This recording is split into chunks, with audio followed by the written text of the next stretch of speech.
Hi, I'm Christiane. I'm a German journalist in London. I'm covering UK current affairs for German media outlets. I'm a wheelchair user myself, and I'm quite passionate about public transport and accessible air travel. I also like the Eurovision Song Contest, which I'm covering once a year, and I'm at the moment campaigning for European citizens who are disabled and who live in the UK who are affected by Brexit. So I'm meeting quite often with the Home Office at the moment to save their rights, staying and living and working in the UK. And I'm quite passionate about to save all rights of European citizens. I'm also passionate about accessible air travel, so I'm advising airports and airlines how to have the best customer service for disabled travelers, and I develop training for airlines, disability equality training, and I really want to make the world as welcoming as possible for everyone, if they're disabled or not. I decided to get my pictures taken like this because I like to have a friendly smile, and I'm a positive, optimistic person, and I think, yeah, it shows that's me.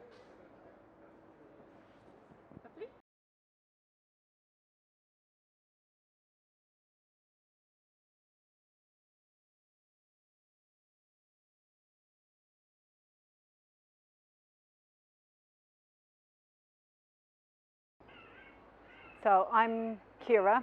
I teach at a local university on the Childhood Studies degree, which I'm really passionate about. I've been teaching here in London since 2009, and for a few years before that. I find it particularly inspiring and rewarding working with students, especially when I get to work with many of our students who have obstacles, challenges and disadvantages in their way, and watching how they overcome these, and working with students, watching their development and how they blossom as people once they get to take control of their own studies and learn about the things that they themselves are passionate about. In work, I'm also a trade union rep, which is extremely time consuming and tiring sometimes, but I believe very strongly in supporting and developing other people in the profession, and doing everything to fight our universities being turned into neoliberal consumerist products for sale rather than what they are supposed to be, which is nurturing places where people can become truly human by engaging with their intellectual capacities. Outside of work, I've done quite a bit of activism in various different fields. I'm a very active member of my local Labour Party. In recent years, I have started owner training and assistance dog. So most of the groups that I'm involved with and very active with at the moment are focused on looking at specifically rights of assistance dog users and the quite new and in some ways very misunderstood area of owner training, where there's a lot of legal changes happening right now and a lot of advocacy is needed for people using assistance dogs right now, where the law is unclear, confusing, needs to change, but isn't necessarily changing in consultation with people who use assistance dogs. So looking at that, that's about it.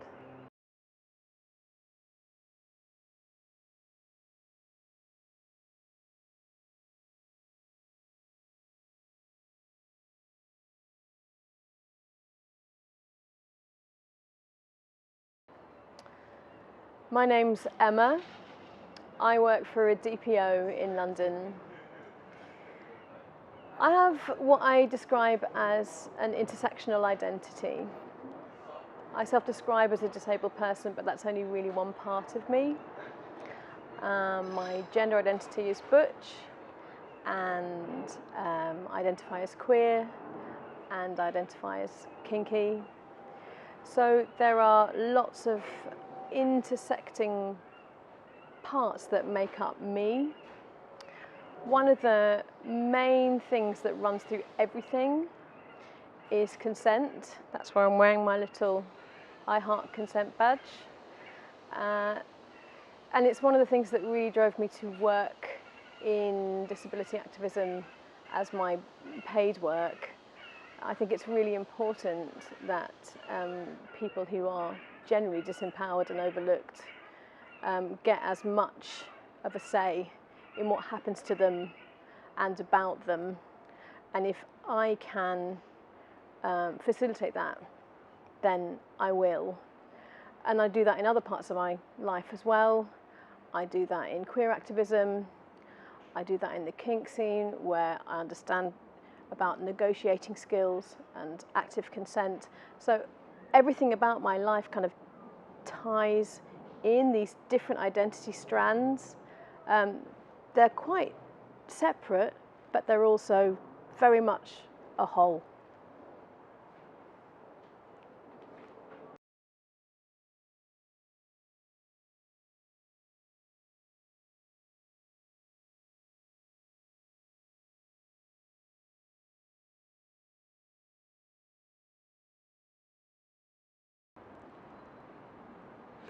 My name is Joanna Rebay. I am a former journalist and also the founder and director of an inclusive executive search firm and diversity and inclusion consultancy practice. I have struggled with my own mental health for the majority of my life, and over the last 2 years it did get the better of me and I had to seek professional help. That meant I got a counsellor and I also was on medication. I have found lots of ways to deal with my own mental health. A couple of tips I can share with you. So things like I can cards, which are a bunch of cards that I carry in my purse that almost talk me out of a dark place sometimes, which explain all the things I can do. I try to have a gratitude jar, so I share what I'm thankful for each day, and generally just try my best to look for the magic in each day, even if each day isn't a very good one.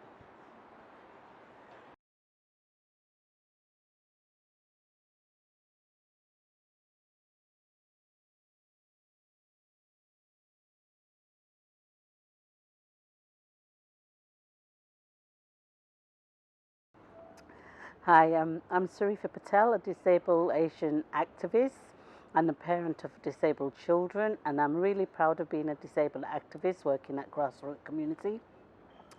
I'm coming forward as an Asian Muslim woman, disabled, because I want more young people to come forward and I want to be their role model.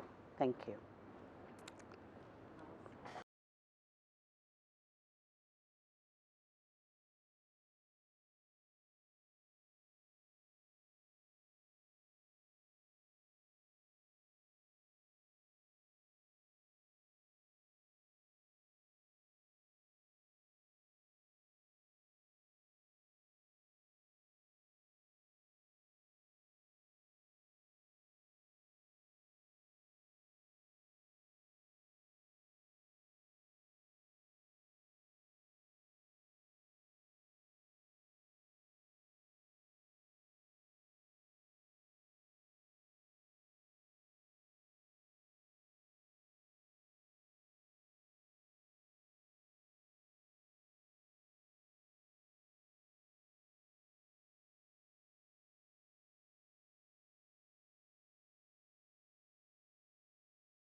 So I do lots of different things in my life.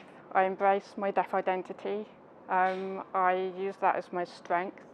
I'm a photographer, and my deafness is what makes me unique. It's what makes me a strong photographer. My perspective on life is different to that of other people, and my communication skills and the way that I interact with other people is all formed by the way that I've grown up as a deaf person in a hearing world. So I'm an activist in the NUJ. I'm really passionate about promoting disability rights, about raising awareness of our human rights, which are so important to us and so misunderstood by people. And I just do everything that I can do in my day-to-day life to increase awareness, to educate people, and to just do that a little bit in trying to change the world and make it a better place in every way that I can.